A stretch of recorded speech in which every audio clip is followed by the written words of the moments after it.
बड़ी खबर यह है कि आज शाम जबरदस्त हलचल होने वाली है। सुनेत्रा पवार आज शाम 5 बजे शपथ लेने वाली हैं डेप्यूटी सीएम के तौर पर। राज्यपाल दिलाएंगे डेप्यूटी सीएम की शपथ। कल रात बारामती से मुंबई लौटी हैं सुनेत्रा पवार। शरद पवार बारामती में मौजूद हैं और शपथ में शामिल होने की उम्मीद उनकी कम दिखाई दे रही है। पार्थ पवार जो बेटे हैं अजित पवार के, शरद पवार से मिलने जरूर पहुंचे। ये इस वक्त हलचल दिखाई दे रही है। और सुनेत्रा पवार को डेप्यूटी सीएम बनाए जाने को लेकर एनसीपी नेता छगन भुजबल ने क्या कुछ कहा है, आपको सुनवाते हैं। क्योंकि जो है लोगों का भी जो है यही इच्छा है और हमारे जो विधायक है उनसे भी वही मांग हो रही है और वो बिल्कुल सही है। इस हालात में जो है सुमित्रा ताई को ही बनाना चाहिए विधानमंडल प्रमुख, मतलब उप मुख्यमंत्री ऑटोमेटिकली हो ही जाते हैं। और फिर एक बार वो बैठे हैं फिर उनके नेतृत्व में सब लोग चर्चा करेंगे।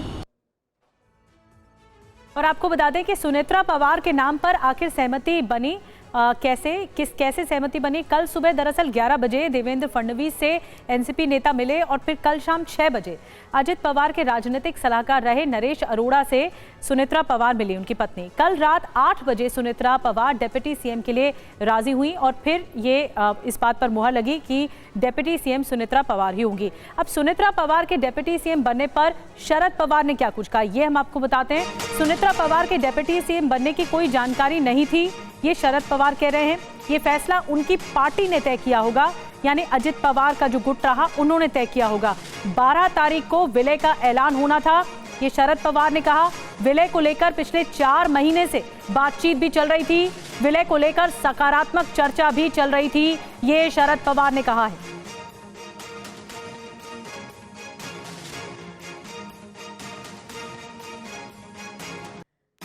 तो सुनेत्रा पवार अजित पवार की पत्नी को कमान और शरद पवार क्या परेशान। शरद पवार ने क्या कहा है आपको बताते हैं। डेप्यूटी सीएम बनाने की जानकारी उनको नहीं थी, शरद पवार को नहीं थी। अस्थि विसर्जन तक सुनेत्रा हमारे साथ थी, ये उन्होंने कहा। डेप्यूटी सीएम को लेकर कोई बातचीत नहीं हुई। विलय को लेकर 4 महीने से हमारी चर्चा हो रही थी, यानी शरद पवार का गुट और अजित पवार का गुट, इसका विलय होना, एनसीपी का एक होना, इस पर चर्चा हो रही थी। एक तारीख आई सामने, 12 फरवरी को विलय का ऐलान होना था। शरद पवार आखिर नाराज क्यों हैं? अंतिम संस्कार के तुरंत बाद शपथ क्यों हो रही है, इस वजह से नाराज। कुछ दिन तक इंतजार क्यों नहीं किया गया, बिना उन्हें बताए सुनेत्रा पवार क्यों तैयार हुई? विलय की चर्चा के बीच भरोसे में क्या उन्हें नहीं लिया गया? अजित गुट के कुछ नेताओं ने ही क्या फैसला ले लिया? ये तमाम ऐसी चीजें हैं जिसको लेकर कहा जा रहा है, संकेत हैं शरद पवार नाराज चल रहे हैं। और विलय को लेकर शरद अजित में बातचीत हुई थी, ये भी जानकारी सामने आई है। 12 फरवरी को ये विलय होने वाला था एनसीपी का, एक होने वाली थी पार्टी। जो 2 धड़ों में बट गई थी वो पार्टी एक होने वाली थी। एक धड़ा था अजित पवार का, एक शरद पवार का। अब यही विलय होने वाला था। मीटिंग में जो विलय को लेकर मीटिंग रखी गई थी, इसमें राजेश तोपे, जयंत पाटिल भी शामिल थे।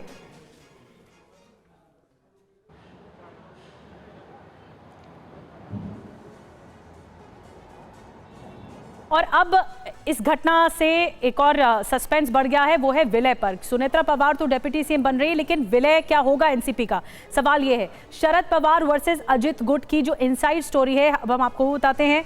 शरद गुट के नेता विलय की वकालत कर रहे हैं। राजेश टोपे, अनिल देशमुख ने खुलकर बयान दे दिया, खुलकर स्टेटमेंट दिया है कि शरद पवार, शशिकांत शिंदे ने तो तारीख बता दी, अब अजित गुट के नेता खुलकर कुछ नहीं बोल रहे हैं। छगन भुजबल, तटकरे फिलहाल मुद्दे को टाल रहे हैं। अजित गुट का अपने विधायकों को बचाने पर फोकस है। तो ये कुछ घटना सामने आई है। अब ये देखना होगा कि क्या विलय हो पाता है। भले अजित गुट इस विलय को लेकर चुप्पी साधे हुए हैं अभी, लेकिन कल से ही शरद गुट के नेता विलय को लेकर लगातार बयानबाजी कर रहे हैं। लगभग मर्जर का डिसीजन हो चुका था, अजित दादा के सामने ही हो चुका था। हम विटनेस है उसके, लास्ट मीटिंग्स भी हो चुकी थी। अभी हम तुतारी के ऊपर बहुत कम जगह लड़ रहे हैं, इसलिए ज़्यादातर घड़ी पे ही हम लड़े हैं। तो ये उनके सभी लोगों के मान्यता से ये सब कुछ हुआ था। सब कुछ सिर्फ अनाउंसमेंट बाकी था, जो जिला परिषद के चुनाव के बाद हो सकता था। चर्चा चालू है कि मुख्यमंत्री डिप्टी सीएम कौन बनेगा, ये कौन बनेगा, ये वक्त नहीं है, उचित नहीं, वक्त नहीं है। इसके बारे में सब माननीय शरद पवार साहब, हमारी बहनी सुनीत्रा बहनी, बेटे पार्थ पवार, जय पवार और उनके बाकी परिवार के लोग इकट्ठा बैठेंगे कुछ दिन के बाद में, और इकट्ठा बैठ के चर्चा करके किस दिशा में, क्योंकि अजीत दादा की ये दिल से इच्छा थी कि दोनों पार्टी इकट्ठा आना चाहिए। और मुंबई से हमारे संवाददाता जयप्रकाश सिंह इस वक्त लाइव हमें ज्वाइन कर रहे हैं। जयप्रकाश, काफी ज्यादा सस्पेंस हो रखा है विलय को लेकर। ये तो बात क्लियर हो गई कि सुनेत्रा पवार डिप्टी सीएम बन रही हैं, उनकी शपथ ले रही हैं, लेकिन क्या एक हो पाएगी पार्टी इस पूरी गतिविधि के साथ? क्या ऐसे संकेत मिल रहे हैं? क्या पॉजिटिव हैं एक होने पर दोनों गुट?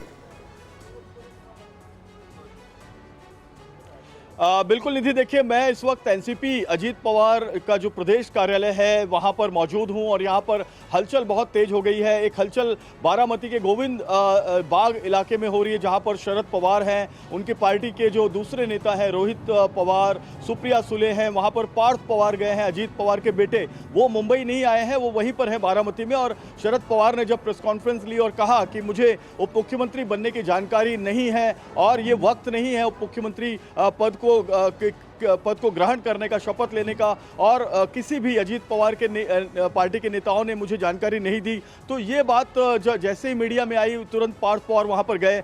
दूसरी तरफ मैं आपको बताऊं, मुंबई में 3 जगह पर हलचल चल रही है। पहले जो है वर्ली में प्रफुल्ल पटेल के घर सुनील तटकरे गए, वहां आधा घंटा मीटिंग हुई। वहां से वो देवगिरी बंगले पर आए हैं मलबार हिल में, जहां सुनेत्रा पवार और जय पवार मौजूद हैं। वहां पर सुनील तटकरे और छगन भुजबल और प्रफुल्ल पटेल ये सभी नेता मंत्रणा कर रहे हैं, क्योंकि विधायक दल की बैठक होनी है 2-2:15 बजे के आसपास विधान भवन में। तैयारी जी अलग अलग जगहें हैं जहां पर हलचल चल रही है। सबसे महत्वपूर्ण बात है कि अजीत पवार की पार्टी विलय को लेकर बहुत ज्यादा उत्सुक नजर नहीं आ रही है, ना कोई बयान दे रही है। छगन भुजबल ने कहा मैं बहुत छोटा आदमी हूं इस बारे में बोलने के लिए, और उन्होंने ये भी कहा कि फिलहाल विधानमंडल का जो नेता है वो चुना जाना बहुत ज्यादा जरूरी है। जो सुनेत्रा ताई को हम लोग चुनने वाले हैं उप मुख्यमंत्री, वो बनेंगी। तो ये बहुत पशोपेश की स्थिति है दोनों एनसीपी के लिए। एक एनसीपी चाहती है मर्जर हो और एक एनसीपी चुप बैठी हुई है। बड़ी बात है, अब ये पशुपेश कब तक दूर होता है यही देखना होगा। बड़े संकेत हैं। अब शरद पवार ने तो अपनी बात रख दी है, अब अजित गुट की तरफ से जो चुप्पी है वो कब तक साधी रखी जाती है या आगे क्या बोला जाता है ये हम आपको बताएंगे। लेकिन प्रफुल्ल पटेल सुनेत्रा पवार से मुलाकात करेंगे, ये इस वक्त हमें एक और बड़ी खबर मिल रही है। शपथ ग्रहण से पहले अजित गुट की बड़ी बैठक होगी और बैठक में एनसीपी के टॉप नेता शामिल होंगे। प्रफुल्ल पटेल, सुनील तटकरे, छगन भुजबल भी मौजूद रहेंगे।